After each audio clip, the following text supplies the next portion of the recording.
Jadi hari ini saya mau membicarakan mengenai rekonstruksi yang kemarin. Apa tuh rekonstruksi kasus Ferdy Sambo yang kemarin? Jadi dari hasil analisa kami, ya rekonstruksi dari perkara Ferdy Sambo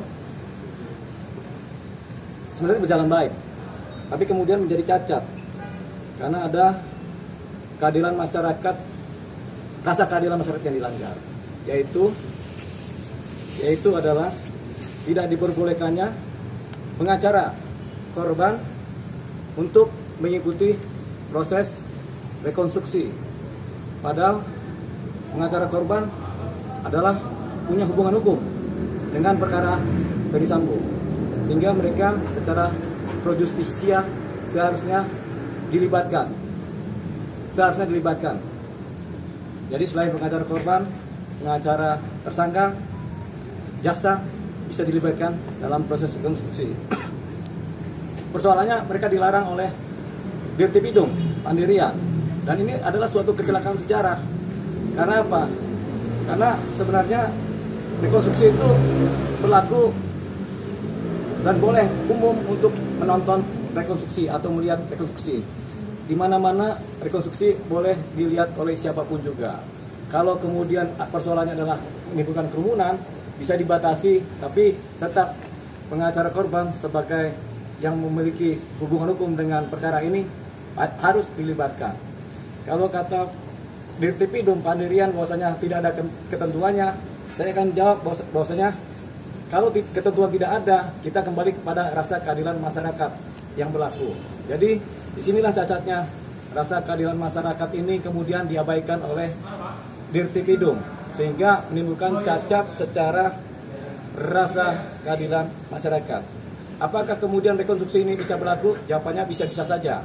Tapi sebaiknya rekonstruksi ini harus dilakukan ulang supaya menjadi fair. Kalau ini tidak dilakukan ulang, menjadi tidak fair. Kalau di sini sudah tidak fair dalam rekonstruksi, kedepannya menjadi tidak fair dalam proses beracara di persidangan di pengadilan. Jadi itu yang pertama.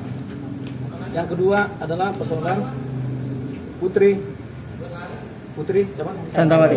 Putri Chandrawati. Yang bersangkutan Putri Chandrawati sudah dipersangkakan pasal 340 Undang-Undang Hukum Pidana KUHP dan 338 juntonya serta 51 selanjutnya lah ya, pokoknya 340 ya, yaitu pembunuhan berencana. Sangat disayangkan sekali ada kefatalan dalam penyidik melakukan penanganan perkaranya si Putri Chandrawati atau yang biasa dikenal Putri Malu. Nggak tahu, saya tahu dari mana bisa dikenal dengan Putri Malu. Karena apa? Karena biasanya setiap perkara pembunuhan berencana tersangka itu ditahan, dan seharusnya ditahan karena dikhawatirkan menghilangkan barang-barang bukti, ya kan, dan bisa dikhawatirkan membuat suatu keterangan palsu di masyarakat. Makanya sepanjang sejarahnya belum pernah ada kejadian yang fatal ini di mana tersangka 340 itu tidak ditahan, malah bebas berkeliaran. Jadi ini wajib didengar oleh masyarakat Indonesia bahwasanya ada suatu kefatalan dalam penanganan perkara. Memang mengenai penahanan terhadap tersangka adalah kewenangan penyidik. Namun demikian, penyidik tidak boleh juga menjadi otoriter terhadap persoalan penanganan tersangka 340 yang tidak ditahan. Penyidik tidak boleh otoriter, dan seharusnya penyidik juga dalam kewenangan yang subjektif ini harus melihat rasa keadilan masyarakat. Kemarin dan hari ini kita mendengar masyarakat berbondong-bondong mengecam perilaku dari penyidik yang tidak menahan saudara Putri Malu. Ya, jadi ini adalah kesalahan fatal. Saya lama di Polres Jakarta Selatan. Ada kira-kira 15 tahun saya mendampingi atau ikut serta dalam bagian perbantuan hukum di Polres Jakarta Selatan, bahkan membantu dalam teknis penyidikan di Polres Jakarta Selatan.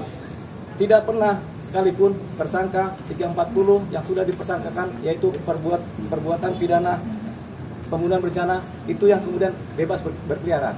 Bahkan pelaku penipuan pun ditahan, pelaku nyolong ayam ditahan, pelaku penganiayaan ringan ditahan. Ini pelaku pembunuhan berat berencana malah bebas berkeliaran. Makanya ini adalah suatu kesalahan fatal yang dilakukan oleh Dirtipidum dalam hal ini tentunya di atasnya adalah Kabareskrim Mabes Polri. Gitu. Nah, ya, jadi itu dia. Jadi saya dengan ini pengacara Merah Putih dan berupaya mewakili masyarakat Indonesia, siapa tahu ada yang sama pikirannya dengan saya. Kita meminta sekali lagi adalah rekonstruksi yang cacat secara rasa keadilan masyarakat ini bisa dilakukan ulang. Yang kedua, kita meminta saudari Putri Malu, Putri Putri Chandrawati supaya dia ditahan pada hari ini.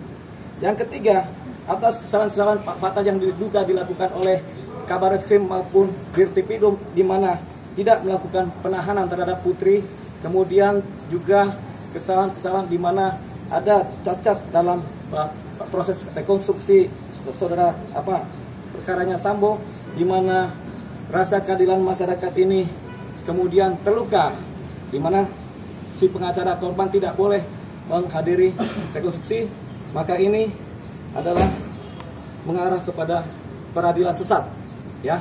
Jadi saya minta rekonstruksi ulang. Yang terakhir, baru ada lagi. Yang terakhir saya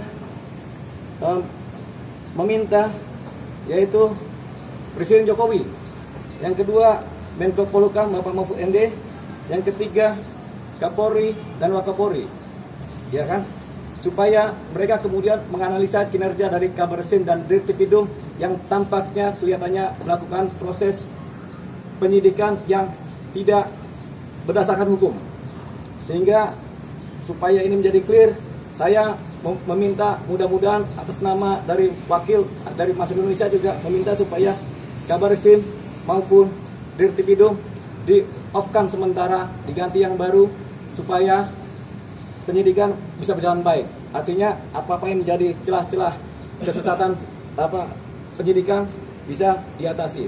Jadi saya minta kepada Kapolri supaya Kabareskrim atau Dirtipidum dan atau Dirtipidum supaya di-off-kan sementara atau dinonaktifkan sementara, kalau perlu diganti oleh pimpinan polisi yang lain supaya ini bisa bersih dan tidak ada lagi like and dislike. Mengingat saya bisa menilai adanya ketidaksukaan mungkin adanya ketidaksukaan dari Dirtipidum kepada pengacara korban atau ada hal lain yang sangat rasa-rasanya membuat proses penyidikan menjadi cedera dan cacat. Itu tadi dari saya. Saya sampaikan sekali lagi kepada Bapak Kapolri supaya atau Pak Presiden Jokowi sebagai pemegang mandat tertinggi dari rakyat Indonesia supaya melakukan evaluasi kinerja dari Kabareskrim dan Dirtipidum. Kalau saya sih mintanya supaya mereka dinonaktifkan sementara supaya diganti dengan pejabat yang baru supaya ini penyidikan kembali berjalan baik. Terima kasih dari saya pengacara Merah Putih. Mudah-mudahan saya juga mewakili rasa dan perasaan masyarakat Indonesia mengenai rasa keadilan, yaitu rasa keadilan yang tercederai membuat kita kemudian akhirnya bisa berkesimpulan bisa tidak mempercayai institusi Polri. Dengan ini mudah-mudahan dari kertas yang kecil ini ada reformasi institusi Polri, ya. Jadi kita mulai reformasi tahap kedua. Dari reformasi pertama adalah reformasi penggantian Presiden Pak Harto, yang kedua adalah reformasi Polri supaya nanti Polri menjadi bersih. Kalau kepolisian negara Republik Indonesia bersih, tentunya instansi lain dan penegak hukum lain dan juga instansi kedinasan lain akan juga menjadi bersih. Demikian dari saya. Reformasi kedua, kepada seluruh mahasiswa Indonesia, Anda bersiap-siap supaya Anda mengawal reformasi kedua ini. Saya yang memulai, Anda yang mengawal. Dan juga kepada masyarakat Indonesia, saya yang memulai dan teman-teman dari aktivis LSM yang memulai dan juga pengacara korban yang memulai. Silakan kita saling bahu-membahu mengawal perkara ini dan reformasi Polri. Demikian juga kepada segenap wartawan atau media-media massa yang rasa-rasanya sudah saya kasih iming-iming 3 triliun supaya ikut mengawal ini juga, ya kan, supaya nanti siapa tahu 3 triliunnya terpenuhi. Saya nggak pernah bercanda dalam hal ini, tapi saya cuma bisa ngasih iming-iming 3 triliun ya. Semoga jangan ada yang ketawa. Terima kasih.